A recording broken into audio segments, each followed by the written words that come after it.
board meeting for June 9th to order.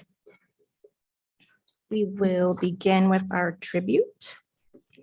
In partnership with the tribes who called Phoenix their home first, we acknowledge and respect the land our schools are built on. Board meeting for June 9th. We commit to being a strong partner with any and all tribal nations who entrust their children. We will begin with our tribute. To our schools. We are grateful in partnership with the tribes who called Phoenix their home first. We acknowledge and respect the land our schools are built on. Board meeting for June 9th. We commit to being a strong partner. Thank you very much, everyone. That was fun. With that, we have called our meeting to order. Welcome, everybody joining us online and in person. We're grateful for the time you give us. Ms. Mary, may we please have a roll call vote to begin? Carmen Trujillo. Attendance here. Jessica Bueno. Here. Reggie Carrillo. Alicia Vink. Here. Wonderful. With that, we do have a quorum and we are able to proceed. Board member Mr. Carrillo will be here shortly, and Dr. Diaz is having some technical difficulties, but she is trying to connect with us online. So hopefully we'll get her on here shortly. With that, may we please have the Pledge of Allegiance.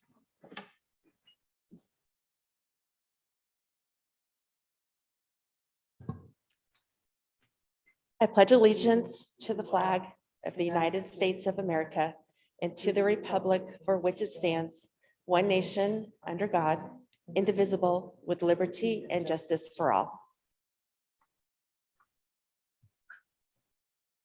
Thank you, Ms. Linda. I wasn't too sure who was leading us this evening. With that, let's move on to our adoption of the agenda. Do we have any recommendations, Mr. Quintana or Ms. Bueno, for the agenda as presented this evening? Thank you, Madam President. At this point, there's no other recommendations. All right. Hearing that, do we have a motion to approve our agenda as presented? Jessica Bueno, so moved. Thank you. Alicia Vink, I'll second.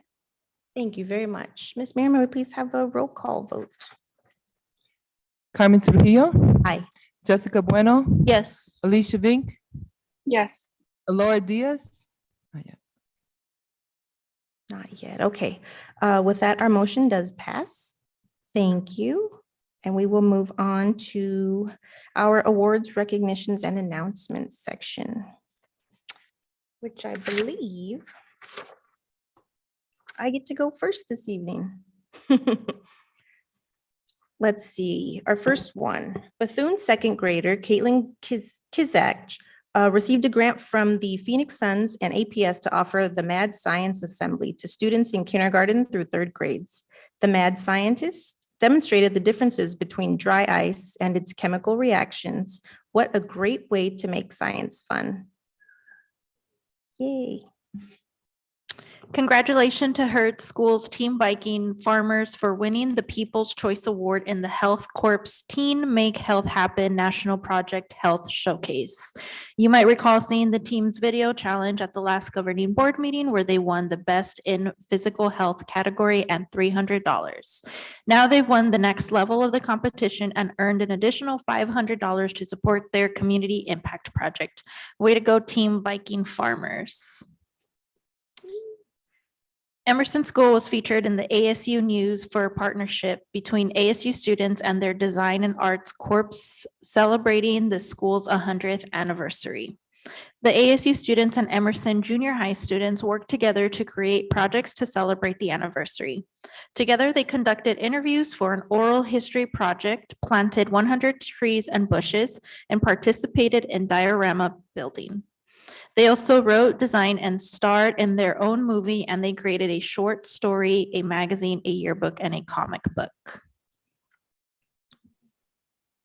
Capital School launched an Iready reading challenge and bike giveaway for all students in grades K through 8. For every book that was read or Iready reading lesson completed, students received raffle tickets that were entered in the prize drawing for a bike, helmet, and bike lock. Capital School awarded 8 bikes to deserving students at the end of the challenge. A special thanks goes out to the Arizona Masons Lodge Number 2 for donating the bikes, helmets, and locks as part of their Bikes for Books program. We appreciate their support of Capital School and for helping to instill the love of reading with our students. All right, number 5. Kenilworth second graders visited the Great Arizona Puppet Theater in May. As they entered the theater, they encountered a grand display of the Imagine This program. This program is an ongoing partnership exclusive to Kenilworth students and families. Students write and submit a storyline for the Imagine This program. One winner from each grade level is selected by the theater, and then the team from the theater brings their stories to life through a puppet show. The winning authors and their families are invited to an author's party to see a premiere puppet show created in collaboration with Kenilworth students and the professional puppet team. Students' original stories will be submitted in the fall, and we look forward to seeing our student stories on the puppet show stage. How wonderful. Bethune Student Council and community service members teamed up to collect food for the Gift of Mary Women's Shelter in Phoenix. The students collected the food in honor of the district's 150th anniversary. What a great way to celebrate our oh God, why did you do this to me? Sesquicentennial and help our community at the same time. Through our after-school athletic program, the district hosted our first co-ed slow pitch tournament to provide students who love baseball a chance to play the sport prior to moving on to high school. Congratulations to Magnet Traditional School for winning first place in the tournament and Lowell School for coming in second place. The tournament's MVPs were Jacob de la Rosa from Magnet Traditional School and Marisol Alvarado from Lowell School. Congratulations to all the players who participated in the co-ed slow pitch tournament. Yay, congratulations. The Curriculum and Instruction Department held a poster contest for students to create posters for the 4 steps to a calm body and mind. Congratulations to the following students for having their artwork selected for this contest.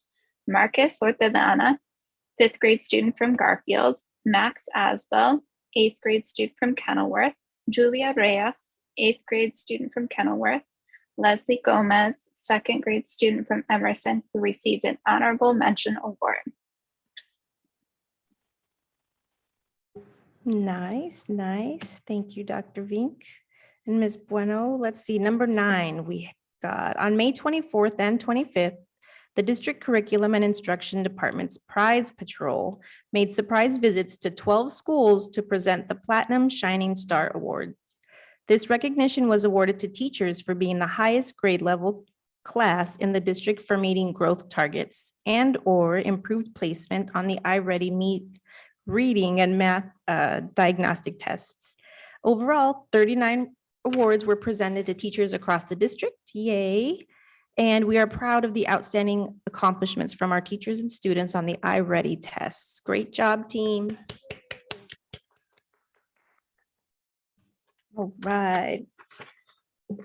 If there's nothing further, I think we'll move on to Mr. Quintana, who is Assistant Superintendent leading us this evening. Do we have anything for our superintendent's report, Mr. Quintana? Yes, thank you, Madam President, and good evening, governing board members.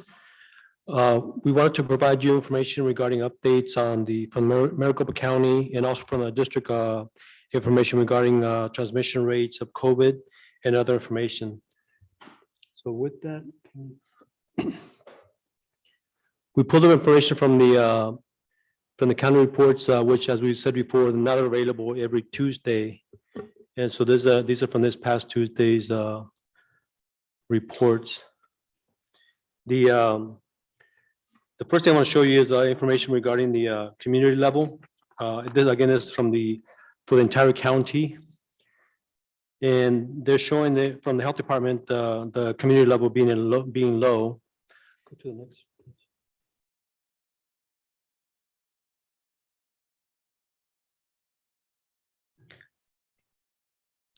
I'll just continue and then we'll pull up the presentations. The community level at the county level is still at a low.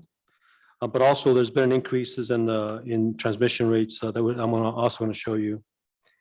So they have categories of basically low, medium, and high based on what they call community level. And we're not quite sure at some point if it's going to stay low, but we do know that transmission rates, for example, case rates per 100,000 going up, as well as percent positivity. The current rate, the case rate per 100,000 is sitting at 197 per 100,000 for the county. And also the positivity rate is at 25%, which is an increase. Yeah, the one before. The one before. Yeah. Yeah, the next one. And if when I presented this last month, the case rate per 100,000 was sitting at 59, and now it's at 197. So obviously, it's it's increased quite a bit. And the percentage positivity rate was at 8%. Now it's 25%. At the county level. So based on those rates, that would put this what they call the determination transmission risk at a high. Based on the cases per 100,000 and the 25% positivity rate. On the next chart, it shows the overall the overall cases for the district, and I'm sorry, for the county. And as you can see, there was a spike there, several months ago, and we had a little bit of a, I don't want to call it a low, but we did have a decrease in the cases, but over the last month or so, it has gone up slightly, as you can tell at the right end of the graph there. So obviously, we'll keep an eye on things, and we're also going to provide you information at a district level. And on the next chart, these are basically week to week. So if you look at the very last item on here in the very last row, it's showing a positivity rate of, case per 100,000 at 203. And again, the county is at 197. So we're basically at the same, at a very similar case per 100,000. The positivity rate is at 16%. And again, the versus the county, they're sitting at, at 25%. So it's a little bit lower than we're a little bit lower than the county is. But they do classify in this case, they classify our district zip codes as being a medium transmission, as of this week. So again, we are seeing a little bit of an increase in cases, overall. And then specific on the next, specific to zip codes where our schools are located, again, the case per 100,000, they're going up, and same thing with the percentage positivity. And like we mentioned before, we're getting some information on positivity rates that as NAs, because sometimes that information is not available at the county level, but they do when it is available, they do provide it to us. So, and we're sitting pretty much along the similar as the county is at 27% on the percentage positivity. And as far as cases per 100,000, we're a little bit lower than the at least in some zip codes we're lower than the county. With the exception of 85004, looks like it went up substantially. That particular week. And then when it comes to the cases within the school system, this chart indicates that especially the chart at the bottom, the orange chart, the line, that we had a real good run of very little cases. So in this case for students, sometimes we're at 0, sometimes at 1 or 2, like per week. And again, similar to the county, it did go up slightly over the last couple of weeks, where we had the 4 cases, and new 2 cases, and 3. So a little bit higher than normal. And but obviously the kids are not in school anymore, so that'll track down. But we're also keeping tabs of staff cases too, and it has a similar pattern where it's also gone up the last 2-3 weeks, where we're sitting at either 0 or 1 or 2 per week, and now it went up to 2 or 3 or 4 or 6 in one case, 1 week.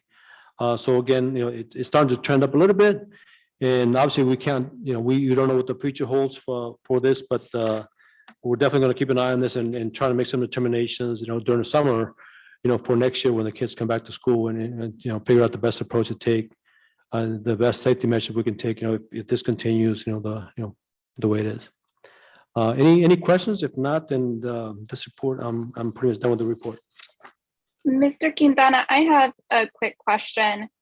Do we know if we have any plans to host or market vaccine clinics, either for booster shots? I believe booster shots have been approved for all school-age kids now, or for initial vaccines for kids before they go back to school.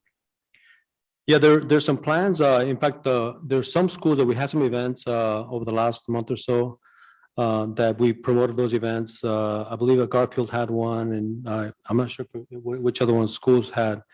But we do want to promote this, during the summer, and also in working with Wesley Health Center. They also provide vaccines, and as well as if we let them know coming to expect, we can also promote those as well.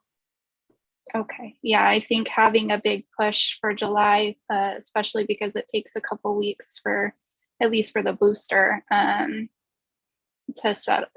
kick in would be good. So thank you. Okay. Mr. Quintana, I was wondering if our safety team that was in place already, if you guys have like a set schedule for meetings going forward. I assume so, but. Yeah, at this point, we didn't schedule anything for the summertime, but because a lot of folks work at the schools and some of them are off for the summer. Yeah. But the staff that's working, they're working 12 months. We do plan together, get together, and there's not a set schedule yet, but we do plan to get together here in end of June or July, and start planning what we're going to do for for next year, and working with Healthy Verify to get their thoughts on the matter as well. Perfect. Okay. Just wanted to make sure. Thank you very much. Hearing no other questions, let's move on to item C, our community communications, which will be the time for public comment. Members of the board are not able to discuss items that are not specifically on the agenda. Therefore, any actions taken as a result of public comment will be limited to directing staff to study the matter, responding to criticism, or rescheduling things for further consideration at a later date. Ms. Miriam, how many do we have this evening? We have 4. All right. We'll go ahead and set a limit of 3 minutes this evening. We're ready when you are. Okay. Number 1, dear I'm sorry, this is from Jennifer Flores. Dear PSD 1 Governing Board, I'm a parent of children at Shaw Montessori. On May 26, 2022, Governing Board member Reggie Carrillo requested that peer be on a future agenda. I am writing to request the expected time frame for peer to be added to the Governing Board's agenda. Kind regards. Number 2, from Mary Bankhead Sheets. Dear District Governing Board, I am a parent of a rising 3rd grade student at Shaw Montessori. First, I want to thank Governing Board member Carrillo for requesting that peer be added to a future Governing Board agenda. Second, I want to thank Superintendent Weeks and District HR Director Diaz for their willingness to further investigate peer. I have connected with Dr. Diaz and look forward to connecting with Superintendent Weeks soon. With those things in mind, my question is, what is the anticipated timeframe for when peer will be added to the Governing Board agenda? I ask this because August will be here in 1 month and 3 weeks, and many families, my own included, are desperate for Governing Board intervention and support for peer. The lack of peer is one of the reasons many families, my own included, are now having to consider transferring out of PSD 1. And as much as we love PSD 1 and our daughters thriving at Shaw, without peer, we have no choice but to leave the district for another one with more stable and consistent after-school programs. Warmly, Mary Bankhead. 3, from Matt Jameson. Dear PSD 1 Governing Board, I'm a parent of a soon-to-be 1st grader named Elliot at Shaw Montessori.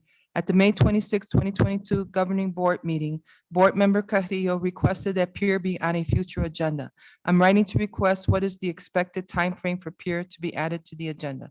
Thank you very much. Number 4, my name is Anthony Pratcher. I'm a parent of a rising 5th grader at Shaw Montessori. I made public comments on May 26, 2022, before Governing Board Member Carrillo requested that peer be on a future agenda. I'm writing to request what is the expected time frame for peer to be added to the agenda.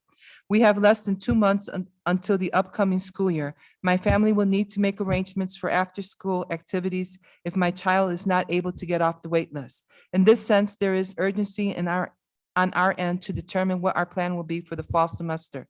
This not only affects my child, but his mother, his grandparents, his cousins, an entire community of people that have prioritized his enrollment at Shaw Montessori because we believe in a Phoenix elementary education.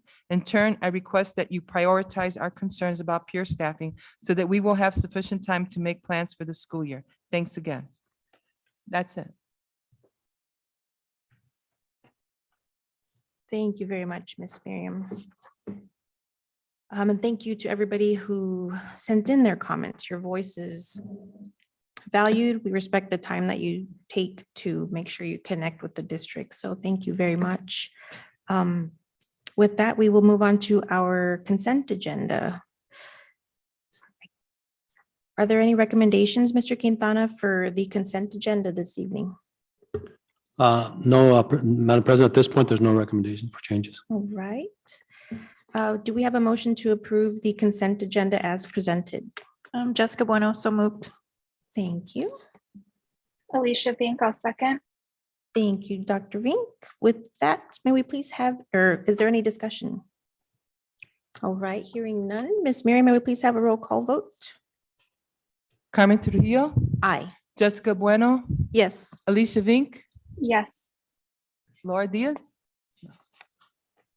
She's still trying to connect. I did just get a message from her.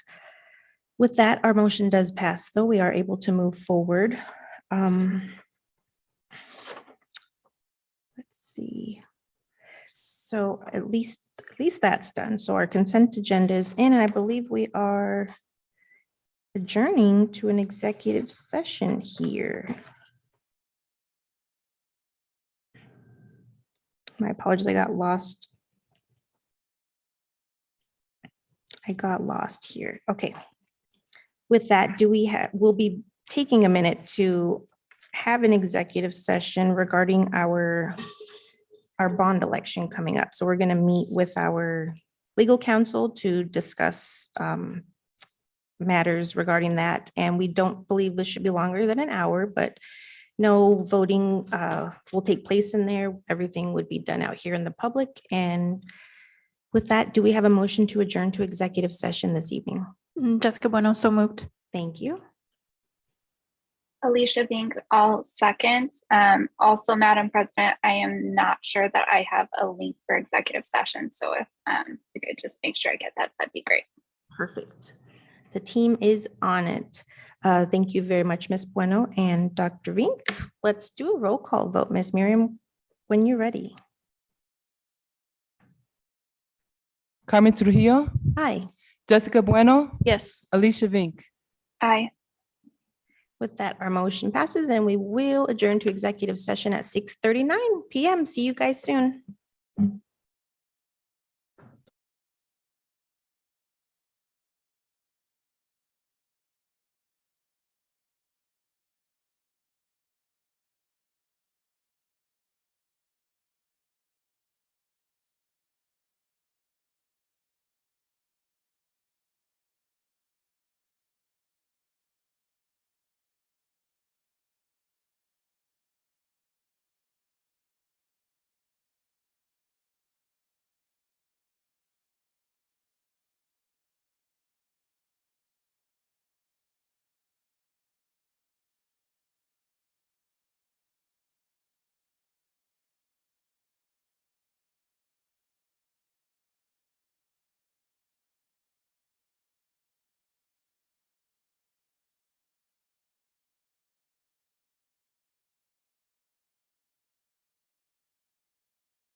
12 p.m. And we are at item F2 to resume to regular session. And with that, we can move on to item G1 with Mr. Quintana again.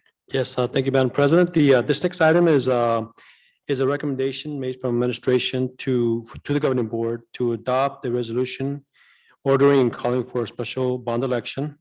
And if you recall, a couple of weeks ago, we presented at a special session, study session, information regarding the bond election process, the resolution, and other information. And in preparation for this meeting this evening, we wanted to ask you to review the resolution and to approve and adopt it this evening.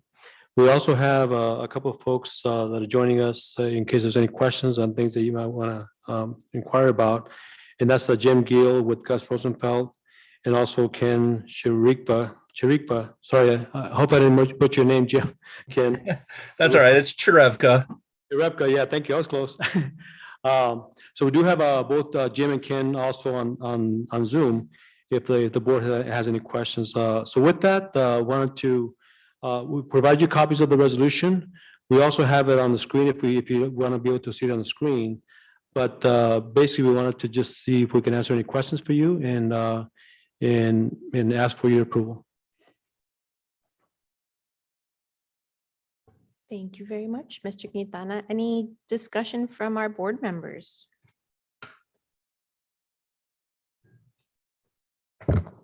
I just wanted to thank our staff and our support for moving forward with calling this special election. I know it was a lot of work, so I really appreciate getting us to this point. So thank you.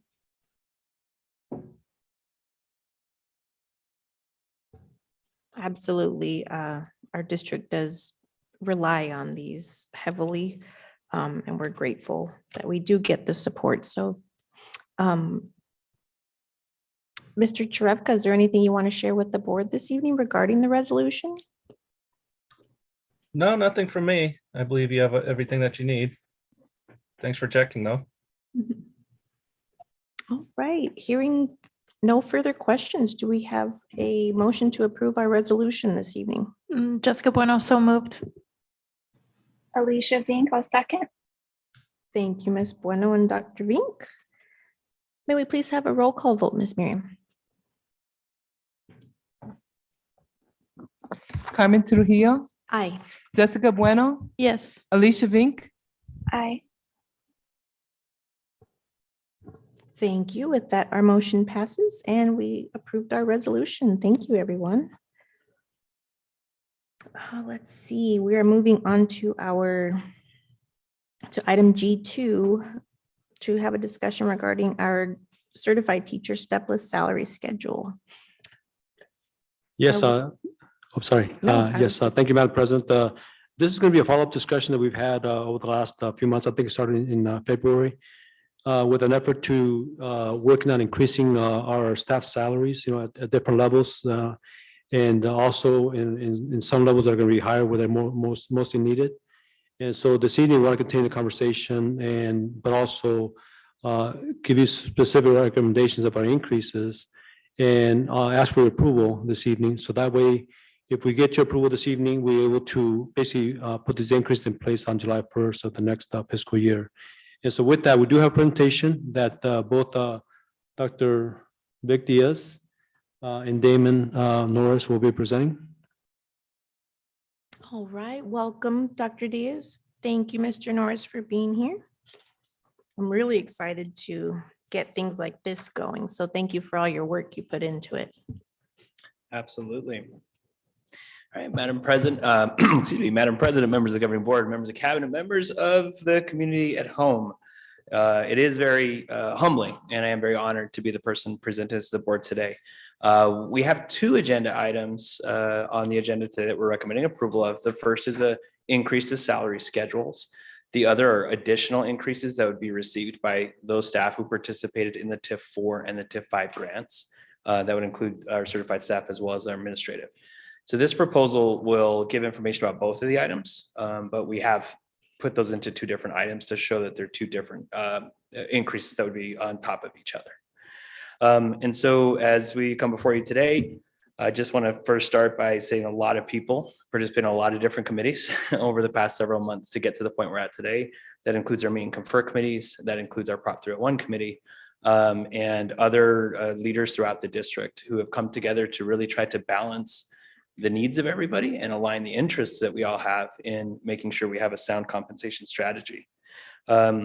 We were waiting for those committees to wrap up and for us to have a clear picture of the state budget before coming today. That committee work being done, and with a clear enough picture of the state budget, we are feeling very then confident that these are salary increases that we're ready to recommend for approval. As we've done that in most of the meetings I've been in, a similar analogy has been used. People call this a puzzle. And as I've thought about this, I think it's really appropriate to frame it in that way. And so when you're working on a really difficult puzzle, what do? You start with the edges and you keep that picture of the box.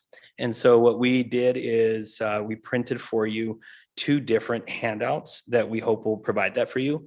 One is a pie chart I'll show in a moment that shows the overall budget for these increases.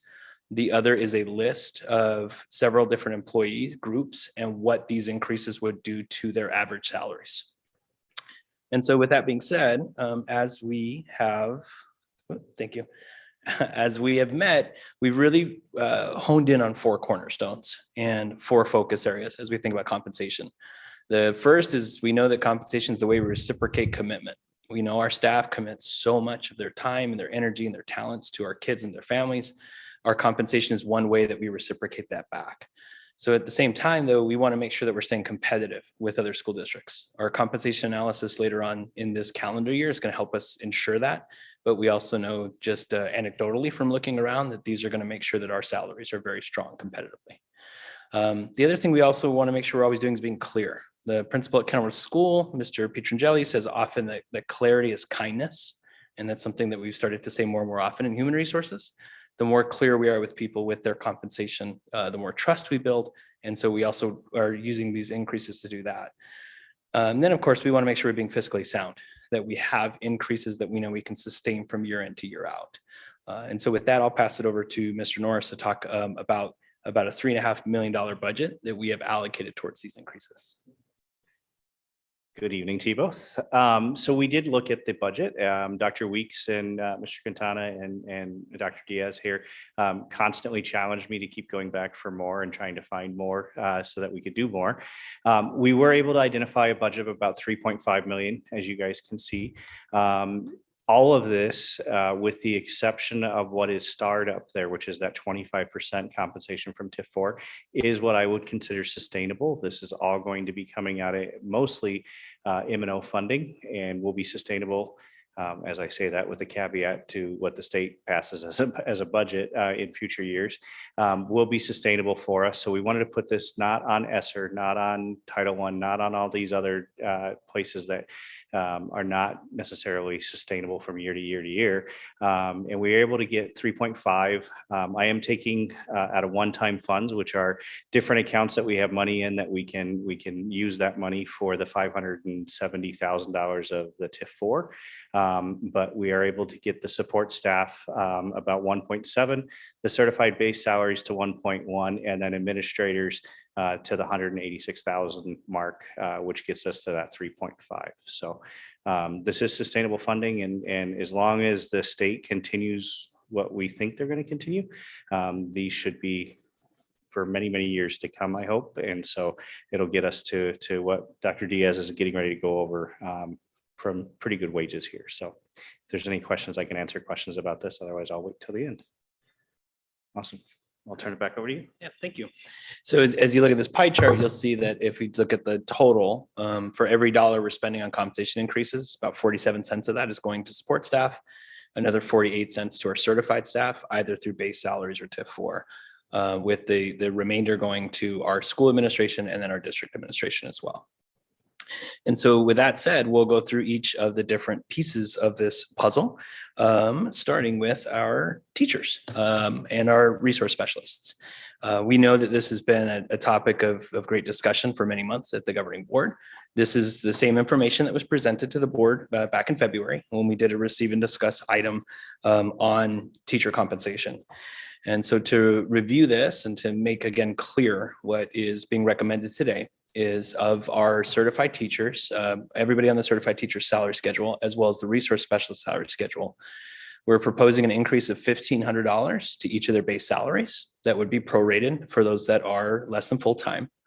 But additionally, for those who receive that TIF 5 compounded compensation, that the total TIF 5 amount that they receive be rolled into their base and become a part of their base, in addition to the $1,500 proposed increase.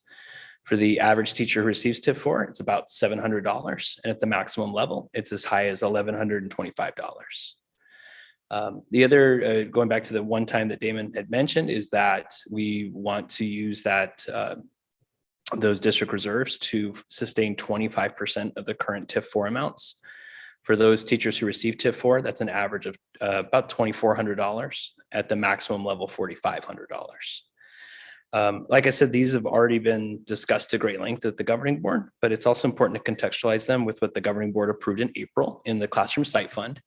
And so our pay for performance plan from Prop 301 also included $1,500 addendums to base salaries, a performance-based compensation package that would range from $50 to $1,500 for teachers, a school-based performance-based compensation that could add $250 to $300 to their salary, and very significantly, these retention stipends with longevity that range from $3,000 to $6,500. So on the highest end, a teacher can receive almost $10,000 additional dollars from the Prop 301 funds. So when we put Prop 301 with this recommendation to raise the base salaries and the recommendation to do these additional compensation pieces from TIF 5 and TIF 4, we would see our beginning teacher compensation get up to $44,760. We were trying very hard to get that to $45,000. I'm sure that there will be at least one thing that'll happen during the year that'll get us over that top. So we're feeling very good about our commitment to make sure that everybody's salary is above $45,000. That would be a base salary increase of 5.5% for the average teacher. And if we look at total compensation, even though we do know there are some educators who will be receiving a decrease next year due to the end of TIF 4 funding, as a group, well, there will actually be an increase, a pretty small 1.3%, but we would have a average teacher salary of north of $62,000. For the resource specialists, the increase isn't quite as significant. They don't qualify for as many pieces of that performance-based compensation, and so it would be about 2.5%. With those in mind, the other groups that we talked about in the February meeting were nurses, social workers, SLPs, PTs, OTs, psychologists. So on their salary schedule, we would also increase everybody by $1,500. In that Prop 301 plan, these positions were also included in the $1,500 addendum. And some of these positions are instructional in nature, so they will also qualify for the performance-based compensation. So with these proposed increases, our average nurses would see about a 5% increase, as would our social workers. SLPs just south of 4%, psychologists just underneath that, OTs and PTs between 3.2 and 3.4% as we look at their average salaries. The new information that we have today is with relations to coordinators, directors, and cabinet members. As we looked at salary increases for them, we thought it was appropriate to keep them at the same level that we are seeing with teachers and with resource specialists and other certified staff, which would be a $1,500 addition to their base salaries. Important to point out that these positions do not qualify for Prop 301, can only go to certified and support staff. And so with that, we would see coordinator, director, and cabinet increases that would be under 2%. We still felt it was important to raise these groups as we're raising everybody else. And this would have been a second year in a row when these groups would not have received any kind of increase. The other piece of new information for today has to do with our principals. So as we take a look at principals, we needed to do something different for them, because for 2 years, from 2018 to 2020, when the rest of the school district received increases across the board, principals received no increases. The rationale for that was at the time, those principals were having their TIF 4 money moved from TIF 4 into M&O. They couldn't get the Prop 301 money. And so as a group, the principals said they would prefer to have the TIF 4 money than the base salary increases. A couple of years later, it's clear that that TIF 4 money is not as sustainable as it needs to be. And so we should go back to doing some kind of a base salary increase. So as we looked at groups that were raised from anywhere between 11 to 15% during 2018, 2020, we found the most appropriate number was $5,000 as a raise to our principals' base salaries. We're also proposing an additional $5,000 for those principals who receive funds from TIF 4 because that TIF 4 compensation is ending. At the highest end, a principal today is earning about $18,000 from their TIF 4 money. Clearly $5,000 isn't $18,000, so they will experience a decrease, but this will soften the impact of those decreases. So with those proposed increases, we'll see a very healthy jump in base salaries that will go up 5.7%, but we will see a decrease in the average principal total compensation. This is the only group in the district that would see a decrease in their average compensation, again, completely as a result of the end of the TIF 4 funding. With those pieces in place, we want to definitely shout out and pay a lot of attention to our support staff. We know that our support staff, this has been a priority of the governing board. It's been a priority of many people in the district to make sure that people that do the most critical work in our district are being compensated fairly. And so as we also discussed in that board meeting in February, the proposal we have is to raise hourly wages by $1.76, with the exception of those who have already been raised 56 cents back in December. We would make them their raise at $1.20. So comparing August to August, everybody would receive a $1.76 raise. That would raise our minimum wage to $14 per hour, and that would reflect an over 14% increase in our minimum wage in the district. What I did here was pull other key employment groups. So I have peer IAs, special education IAs, custodians, office managers, and very happily what you'll see here is that each of them is getting an over 10% increase with that $1.76. On the next slide, I just wanted to pull a couple more out. The office managers are 10%, admin assistants at 9%, and then our average specialists at 8.2%. This would also be an increase, the same increase for our support staff exempt. So those are our supervisors and our managers, and they would see a percentage raise of about 5%. So if we zoom out and put it all together, you have this table of increases that we've created. We've organized it on the far right column just to show from largest to smallest what the average percent increase each of these groups would receive should both of these items be approved. And then staying zoomed out one more time, just to show it one more time, is that pie chart of the ways in which all these increases come together, balancing the needs of all those groups in order to make sure we're coming up with a very fiscally sound and fair compensation increase for everybody. So with that being said, we'll be happy to take any questions that the board may have.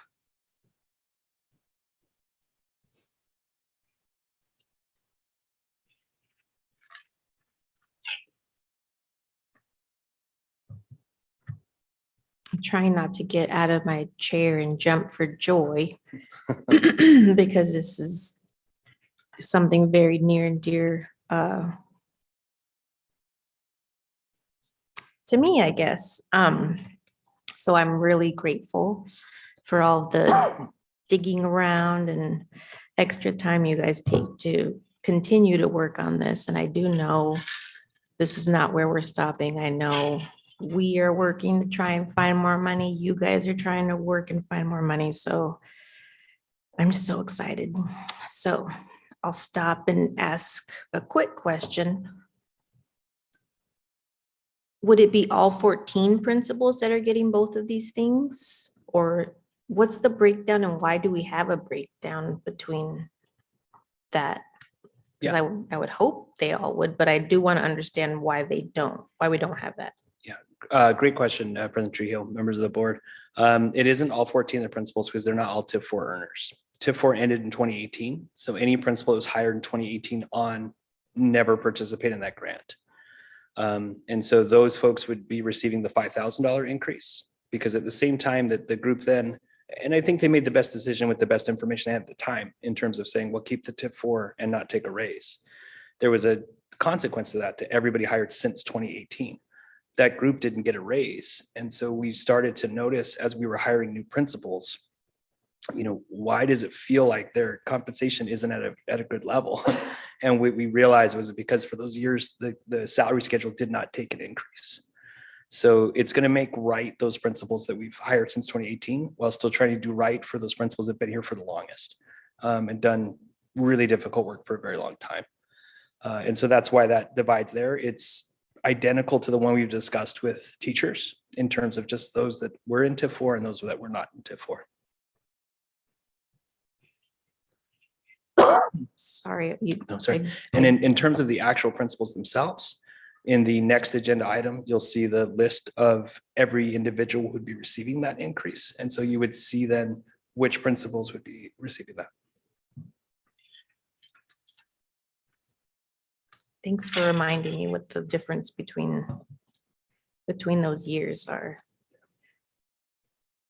Any other questions from the team?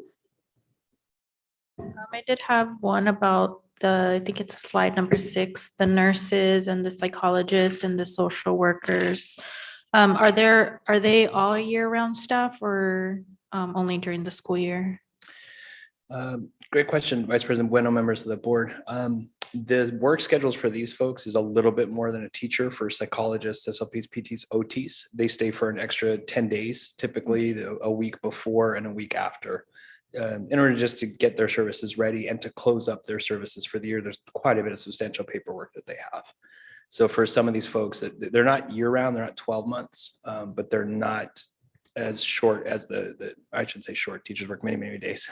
They're just a little bit longer than what the teachers do. Okay, thank you.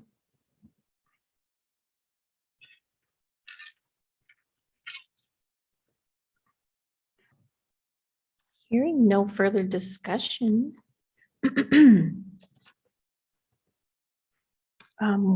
When ready, do we have a motion to excuse me, approve our certified teacher Stepless salary schedule and the rest of them? Jessica Bueno, so moved. Alicia Vink, I'll second. Thank you both very much. Any further discussion? Hearing none, Ms. Miriam, may we please have a roll call vote to approve these? Carmen Trujillo, Aye. Jessica Bueno, Yes. Alicia Vink. Aye. Sweet. With that, our motion passes. Thank you, guys. Yes, absolutely. Right, now we can move on to the next item that you mentioned, that we were talking about both, but we are going to separate. Should we read it? So with that, team, do we want to also have, let me try this again. Do we have a motion to approve the compensation increases for certified staff and principals? Jessica Bueno, so moved. Alicia Vink, second. Thank you both very much. May we please have a roll call vote, Ms. Miriam, to approve those?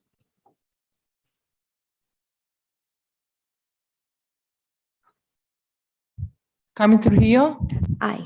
Jessica Bueno, Yes. Alicia Vink. Aye. Thank you all very much. With that, the motion passes for that one as well. Sweet. Thank you very much.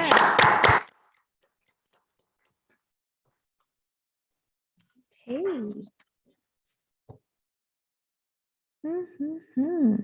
Okay, next up, we are going to have our first reading for some policies. Item H1. Mr. Quintana, back to you. Yes, thank you, Madam President. This item is, like you mentioned, it's a first reading of several policies that we have in place, that we want to put in place related to English instruction, bilingual instruction, native language, student detention, removal from school sponsored activities, restraint and seclusion.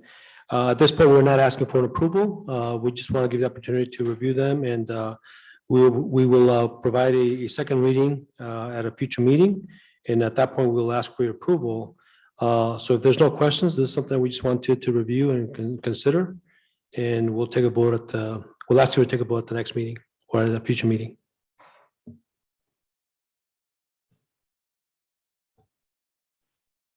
Thank you, Mr. Quintana. These changes I hear were being made because they will more closely align with our equity plan, which I'm really excited about.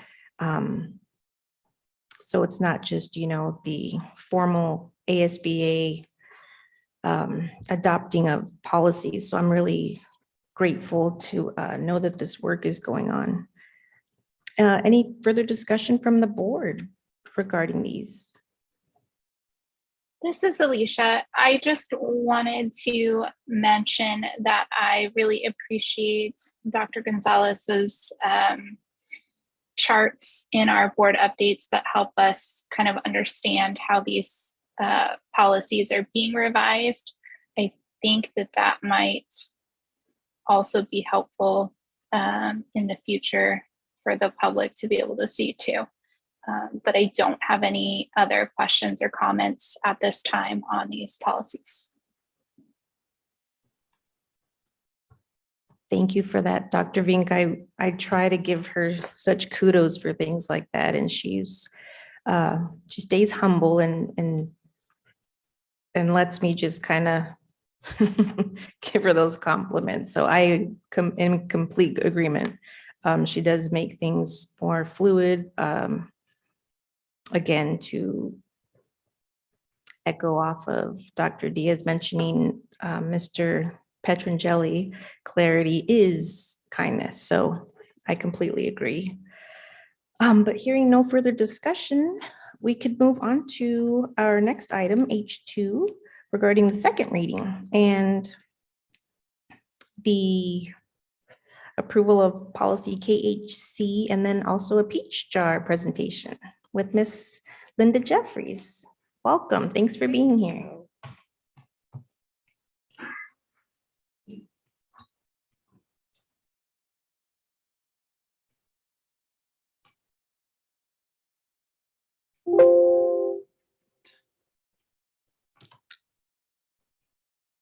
Well, good evening, President Trujillo, members of the governing board, cabinet, and the community.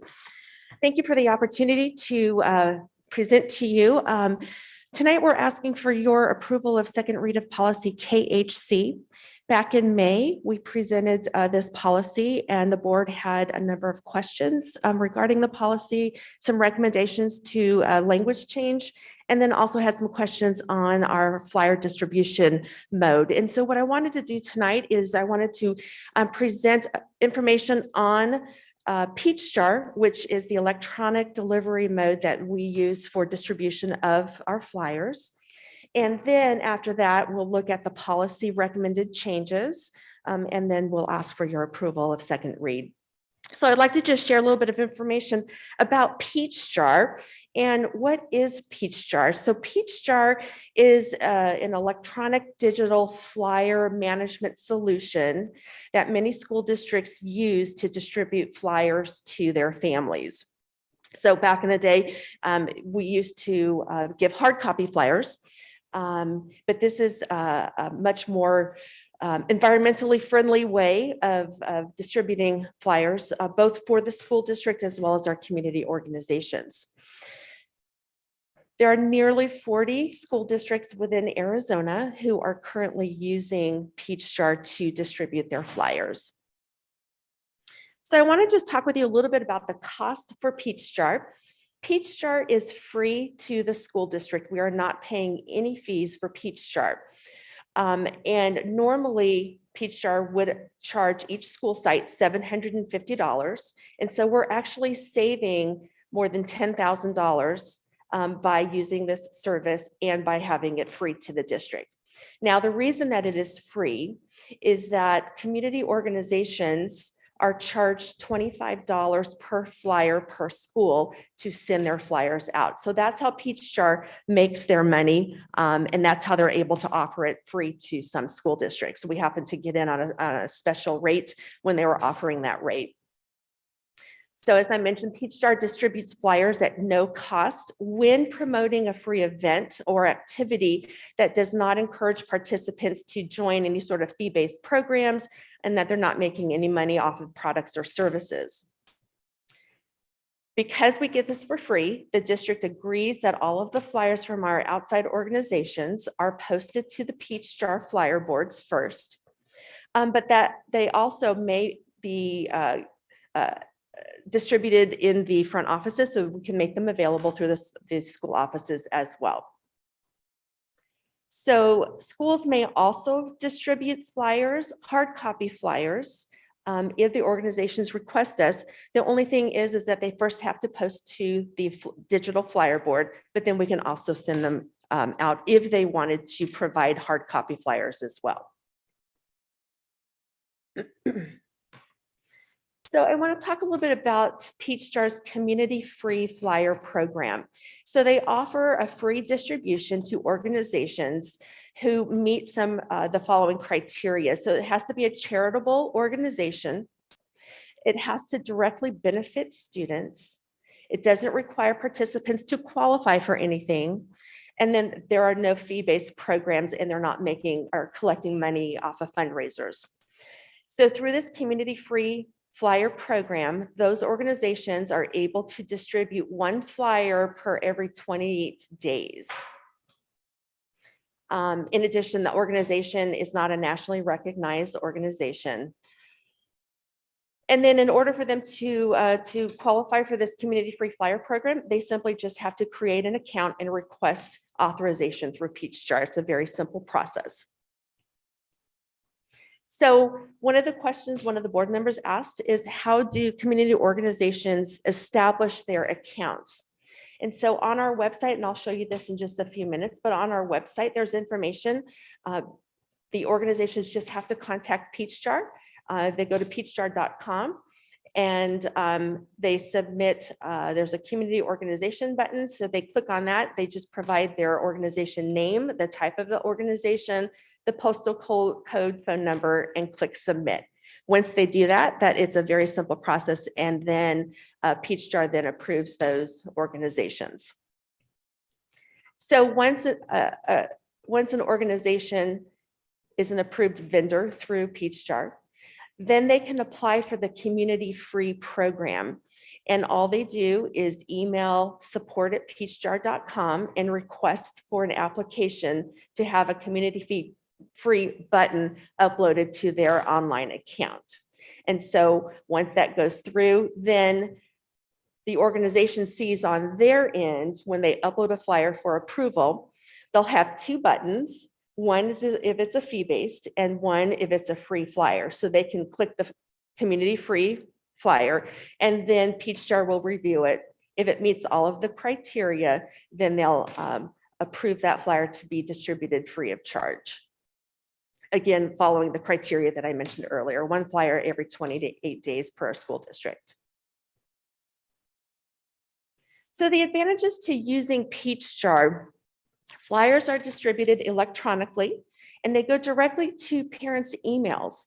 Now, the nice thing about having it in an email is that the entire flyer is able to be seen within the context of the email. So you don't have to click on any additional attachments to be able to see the entire verbiage. You may do that if you wanted to, but it's visible right there in the context of the email. In addition, the flyers are posted to both the school district and the school website flyer boards, and I'll show you that in just a few minutes. What's really nice feature is that our schools can create their own flyers, and within the back end of Peach Jar, they have a number of templates that makes it very easy for schools to create their own flyers. So if they have a welcome back to school night, or they're having a carnival, or they're having a book night, they can create their own flyers very easy and then push those out through Peach Jar as well. So there's an added benefit to having those templates available for our schools. It also saves our community organizations time in printing, time in organizing and distributing those to the schools by doing it electronically. There's just, they don't have to print it. They don't have to organize in stacks of 30. So it really saves the organization's time and money. So I wanted to provide you just a little bit of what an average cost of a flyer might be. So as I mentioned earlier, Peach Jar sets their fee based on what it would have cost to print the flyers. So on average, a colored flyer costs about 8 cents per copy. And so if you look at a school that has an enrollment of about 350 students, the organization would be spending about $28 to distribute or to print their flyers.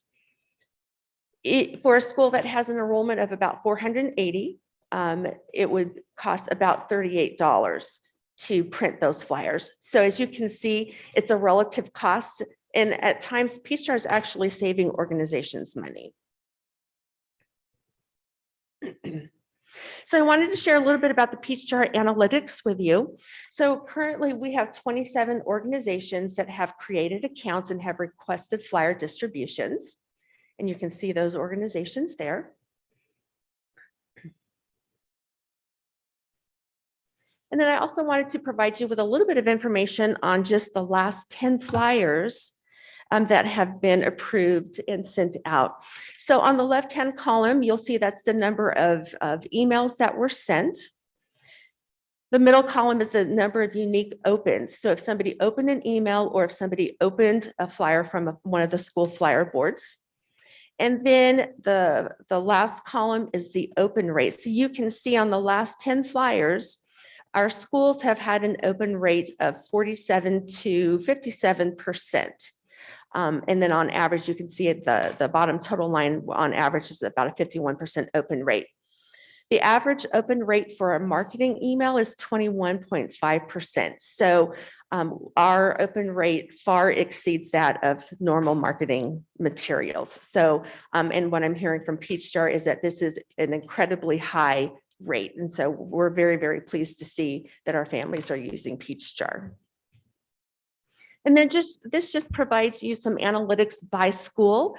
So by school, you can see the number of people in the subscribe. So that's the number of emails that we have for each of the schools. Now, keep in mind that if we have multiple emails for siblings, we're only sending one email upload. Okay, so it doesn't quite match the number of students who are enrolled, but those are really great numbers. The third column shows the number of flyers that have been sent this year by the school district.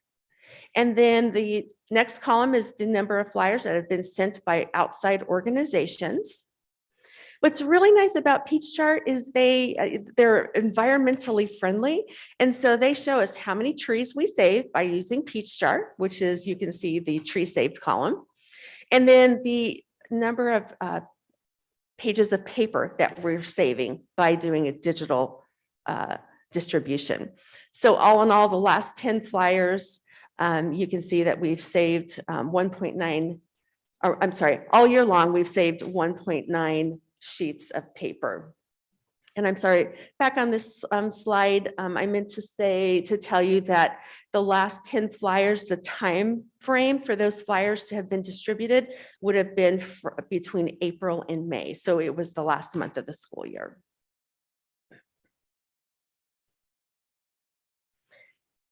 For those families who are not receiving the emails from Peach Jar, at the beginning of the school year, when you're filling out your back to school paperwork, we want to be sure that our families provide us with their email. Once that's provided, then the email is input into Synergy, and then we take an upload from Synergy to Peach Jar. And then for those families who maybe don't have email accounts, they're still able to access the flyer boards by going to either the district or the school websites. And so I want to just take a few minutes. I'd like to show you the back end of Peach Jar, where you can see what I'm able to see on reporting features. I want to show you the district and the school flyer boards. We'll take a look at the policy and the recommended changes, and then we'll just discuss communication plans for schools and families.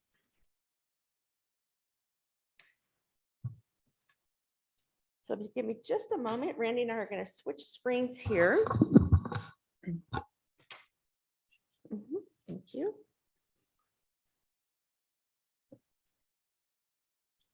Perfect, thank you. Okay, so this first screen is the back end of Peach Jar. So I wanted just to show you what I'm able to see for each individual flyer. So let me just explain. So the number of deliveries that you'll see here are the number of emails that are delivered to a valid inbox. The impressions are the number of emails that are opened or flyers that were presented on a district or school flyer board. Views are the number of instances that the full flyer webpage was viewed either from an email or from the web flyer boards. And then an action is if somebody actually clicked on an action button, and that's another nice feature to Peach Jar. People can sign up, they can click for a link to take them to another website. So it's a nice feature for our outside organizations. So let me just share with you, this first flyer is from one of our feeder high schools. So you can see the football skills clinic. There were 2,400 emails that were delivered. Of those, 1,290 people either opened the email or opened the flyer on one of the flyer boards. And then there were 41 views. Now, what's interesting as I look at these, this next flyer is from Emerson School. So this was dealing with the camp. So you'll notice that there's over 5,000 emails. Now, the reason that is because we have the opportunity to post flyers for 1 month, 2 months, or 3 months. So if it's posted, let's say for 2 months, then that flyer gets emailed at the beginning of every month, which is why it increases from 2,400 to the 5,000, because we have multiple months of delivery. What's also nice is if we look at the number of impressions, that particular school had, there we go. That particular school had 29, almost 3,000 impressions with 554 views. What I'm noticing is the attention that our parents give our district communication is far higher than our community organizations. Now, we're still getting very good results, but they are definitely reading the flyers coming from the school district. You can see here, this was on the superintendent candidate forum, and there were 1,264 impressions with 74 views. So this is just really great analytics for us to be able to see what types of things our families are really interested in and what they're reading. Now, this doesn't prohibit us or, we're still sharing any flyer that meets the flyer guidelines and that our community organizations, we want to be able to share the resources that are available to our communities from our outside organizations. Now, let me take you to our district website.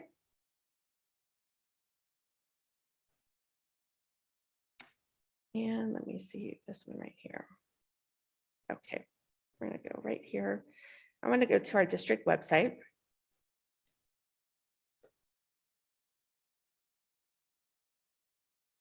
Things are just a little, so here we go.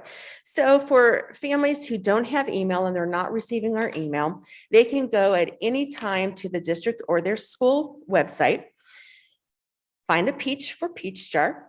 You click on the peach. On the district site, it's going to take you to our flyer distribution page.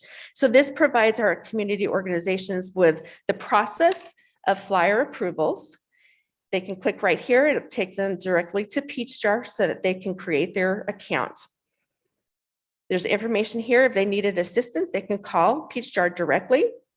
And then a little information for our parents. So our parents could actually come here and click on their school's Peach Jar, and it takes them right to a school account so they can see all of the flyers that are currently available through their school flyer board.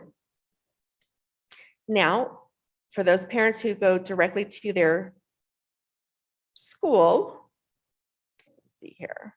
That's not what I want. Just a real quick question, Yes. since you're there, you can also see the past flyers as well? On the school flyer board, you're only going to see those flyers that still are current. Are current, okay. Yes, right. Hmm. So these are, so if a community organization requests for their flyer to be distributed for 1 month, it will remain for 1 month at the time when it's approved. If they ask for 2 months, it will stay up for 2 months. So they do not have, in this view, they do not have the option to see flyers that maybe have expired.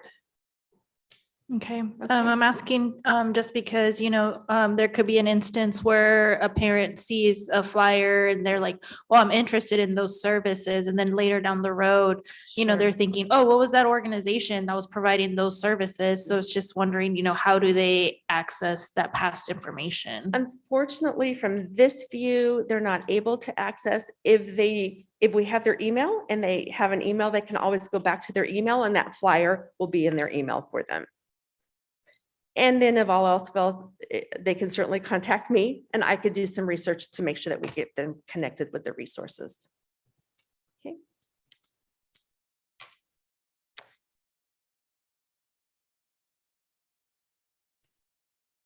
Let me just show you too, if a school were to go to their individual school website.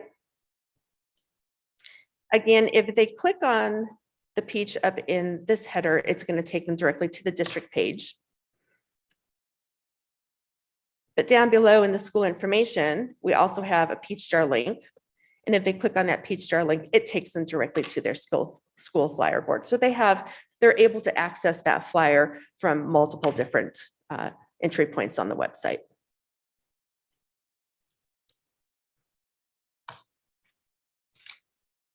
So with that, that completes my presentation for Peach Jar. In terms of communication with families, we will work with our school principals. At a prior board meeting, you might recall that we had conversations about our communication plans and our school newsletters.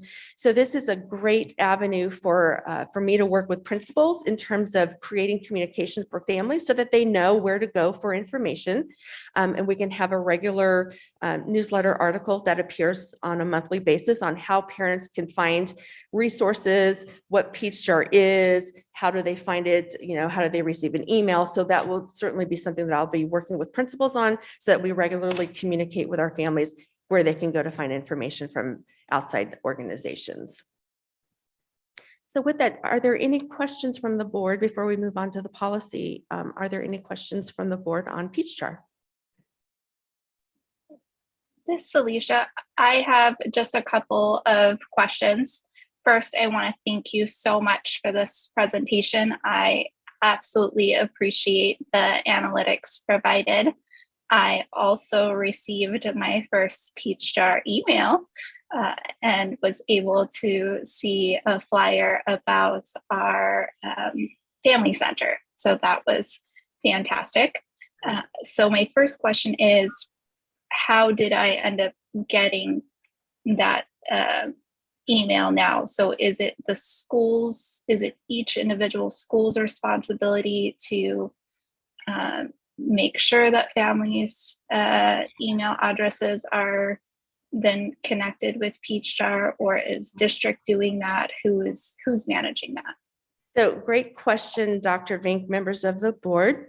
Dr. Vink, you were a great case study for us when you mentioned that you were not receiving the emails. So I did a little background investigative work to see why you weren't receiving those emails. And Dr. Vink, what we found is that, yes, you did provide your email address. Unfortunately, in Synergy, there are a couple of different windows that our office staff inputs information. So although your information was input into one particular window, it was not input into the window where we were pulling the data.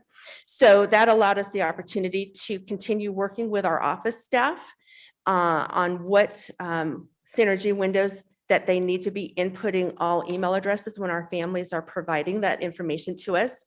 And for them to understand the importance of all of the systems that tie into Synergy so that we can effectively communicate with families. So not only Peach Jar, but other systems that we use are our parent notification system, our robocall system, our email system.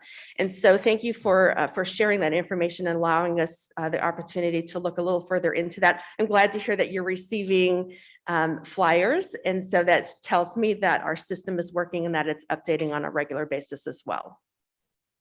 Beautiful. Well, that is great to hear. And it's right into my next question. I noticed that in the chart, Peach Jar Analytics by school, it says that there are 4,294 people subscribe to Peach Jar, but then the delivery numbers were very different. So why is that?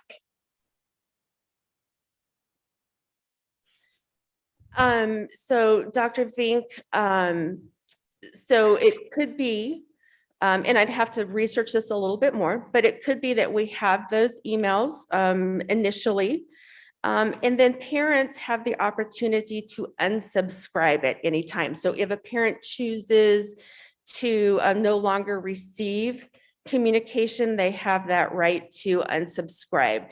And so I'd want to look a little bit more into that for you though. But that could be one reason why it's different. It also could be, as I mentioned earlier, all of our emails go into Synergy, but if they have siblings, we could have multiple emails, but then one delivery for every student or to every household, I should say.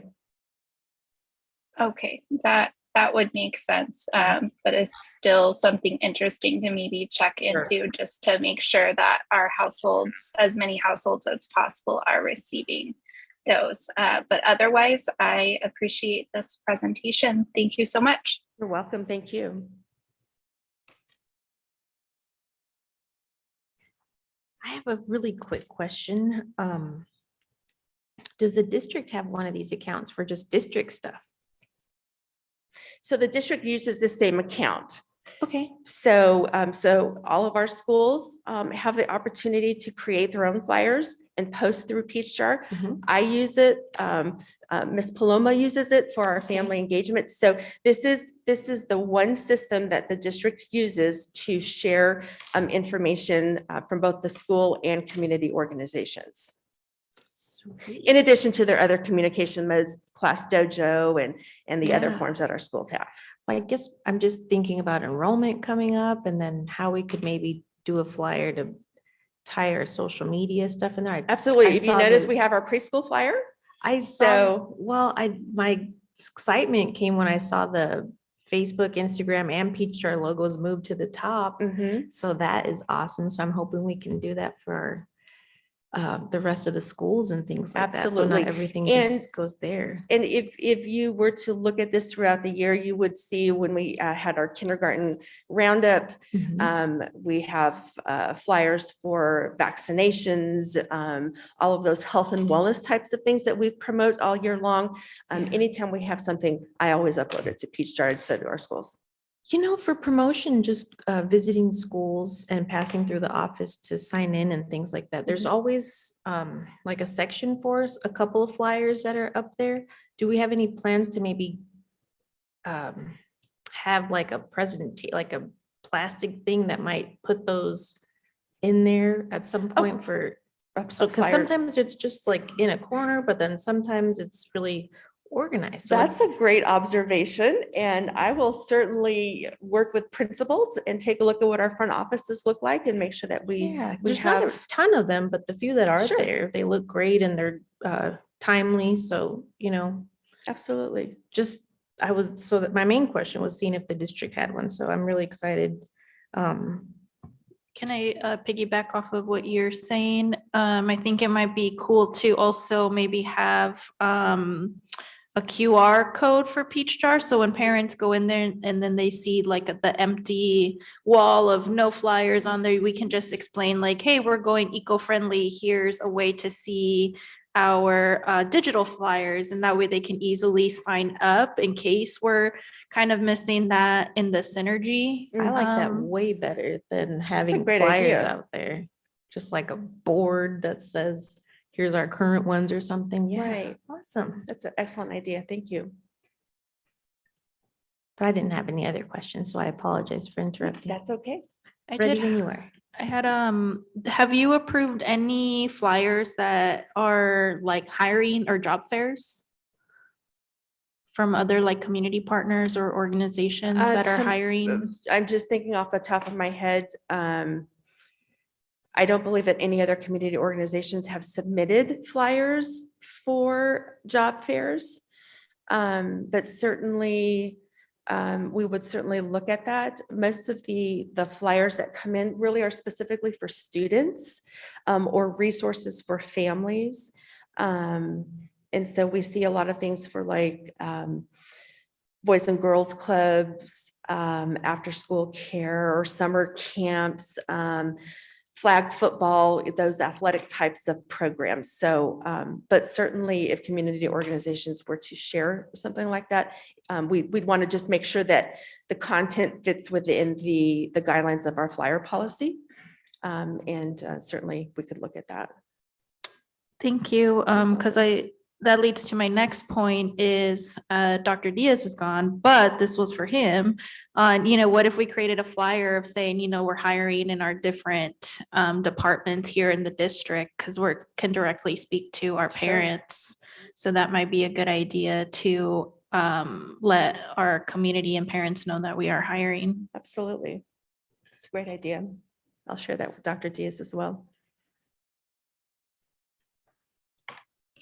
Okay, well then, I know that I hope that you've all had the opportunity to take a look at the revisions to policy KHC. I'd like to thank Board Member Bueno for meeting with me after the last time the board and I had discussed policy KHC. We sat down together, we reviewed your comments and recommendations, and the policy that we are asking for your approval tonight addresses those concerns. And if you have any questions regarding those changes, I'd be glad to answer any of those changes, and Ms. Bueno might be willing to jump in on the conversation with me. I don't have any questions. I saw it, read it. It's got everything we discussed in the previous meeting, so I'm good to go with it. Thank you both very much for working together to Thank get you. this done. Thank you, Ms. Bueno.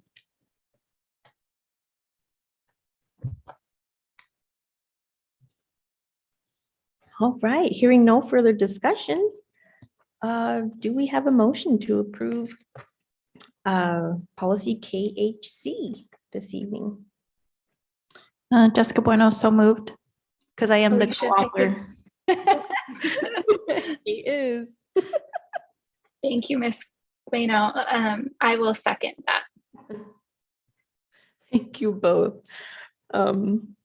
Hearing no further discussion, may we please have a roll call vote to approve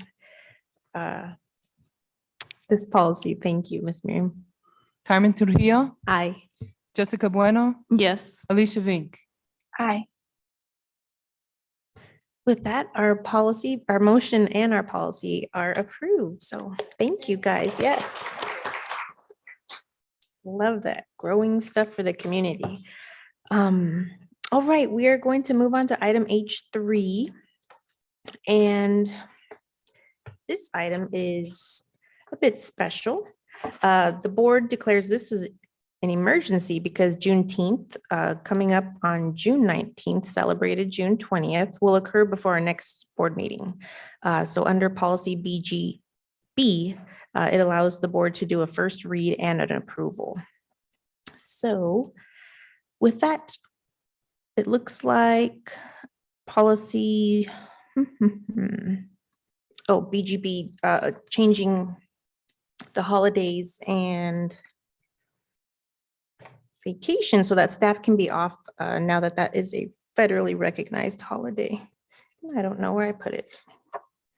Was there going to be anyone speaking to that, or would it be just the review and then possible approval? Yeah, just a review by the board and, but no presentation. Perfect. Okay, I think okay, so it's policy GDD and policy GCD that we would be doing a first read and an approval. Is that correct, Mr. Quintana? Yeah, yes, that's correct. Thank you. No, it seems like there's three: BGB, GCD, and GDD. BGB is the policy that gives you the Oh, the okay. ability to do first and second read. For the emergency, got it. My apologies for confusing you all. That's why I had to read this. Thank goodness we have our district attorney to make sure we have those notes. So with that, is there any board discussion regarding both of these policies?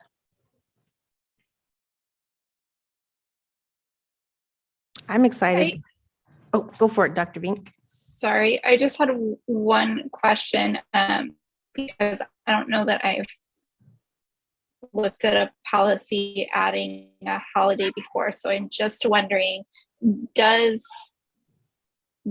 this hurt anybody? Like, are there employees that will not get paid, that don't get paid holidays for this day, so then they will lose money? Wish Dr. Diaz was here. Are you able to address that, David? Mr. Norris is going to come up, Dr. Vink.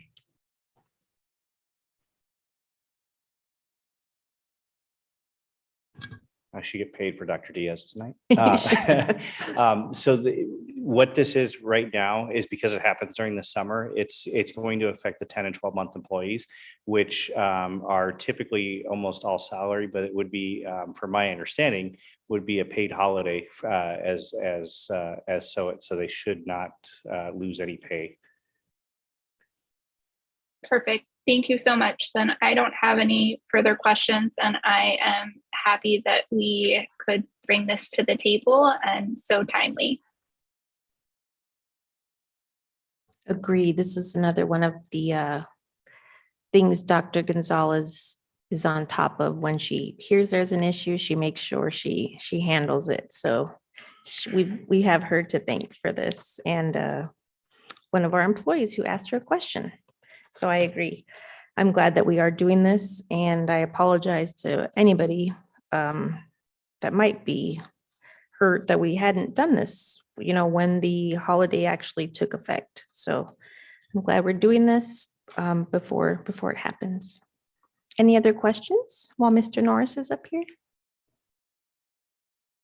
Thank you, Mr. Norris.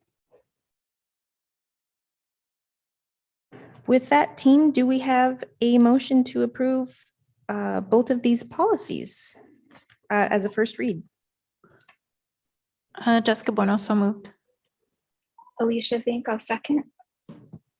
Thank you both very much. Hearing no further discussion, may we please have a roll call vote, Ms. Miriam?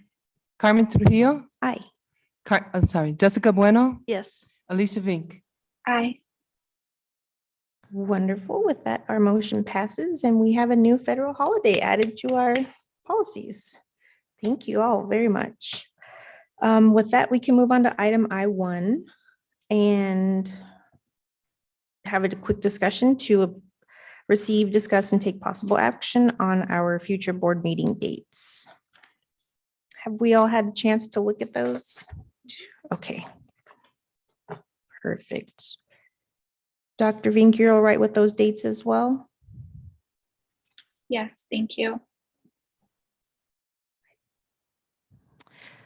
Hearing no further discussion, do we have a motion to approve our board meeting dates as presented? Jessica Bueno, so moved. Alicia Vink, second. Thank you both. Ms. Miriam, may we please have a roll call vote? Carmen Trujillo, Aye. Jessica Bueno, Yes. Alicia Vink. Aye. Thank you both very much. With that, item I1 passes, and we can move on to item I2, board reports and requests. Any this evening from either of you? Yeah, I'll share that today I did meet with our incoming superintendent, Dr. Harigat, and we were able to meet and discuss. She got to get to know me a little bit better. She did receive some of her technology. We did stop by and say hello to some of our leadership principals that were here at the district office and training. So yeah, I just wanted to let our community know that we're in full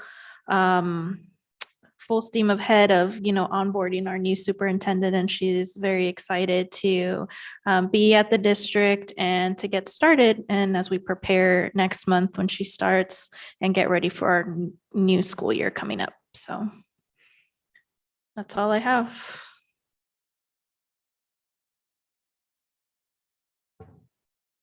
Thank you for sharing, Ms. Bueno. That's really exciting. I get to meet with her tomorrow, so looking very forward to spending that quality time working on things to better our district and our community. So thank you. Dr. Vink, do you have anything this evening? No, Madam President, I do not. Thank you so much. All right. I did want to share that Dr. Diaz did reach out and say she couldn't get any bars for her internet this evening. So she wanted me to apologize to everybody that she wasn't able to participate, but that she is here. She is present, participating, and also looking forward to working with Dr. Davila Hagigat. I also wanted to share that we have some resolutions still pending that we did say we would bring back to this meeting. However, we decided to actually present them at the July meeting. That way Dr. Hagigat will be able to participate in those. So to anyone pending these resolutions that we were working on, we will have those coming up in the next 2 meetings. So thank you for being patient with us and understanding.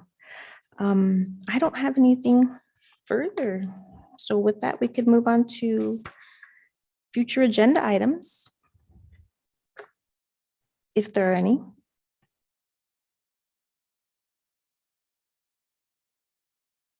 Wow. All right. Hearing none, do we have a motion to adjourn our meeting this evening? Jessica Bueno, so moved. Alicia Vink, second.